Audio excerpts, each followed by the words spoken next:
بسم اللہ الرحمن الرحیم۔ السلام علیکم ورحمۃ اللہ وبرکاتہ۔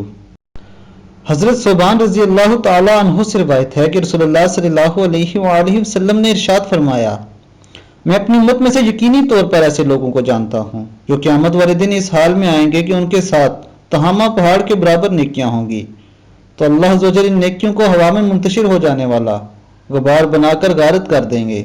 تو ثوبان رضی اللہ تعالی عنہ نے عرض کیا، اے اللہ کے رسول، ہمیں ان لوگوں کی نشانیاں بتائیں، ہمارے لیے ان لوگوں کا حال بیان فرمائیں تاکہ ایسا نہ ہو کہ ہم انہیں جان نہ سکیں اور ان کے ساتھ ہو جائیں۔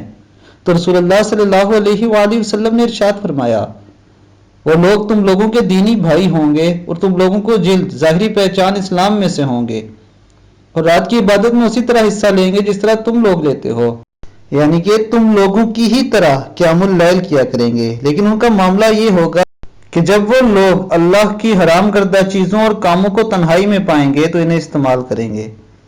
اللہ تعالی ہمیں نبی اکرم صلی اللہ علیہ وآلہ وسلم کے فرمان پر عمل کرنے کی توفیق عطا فرمائے۔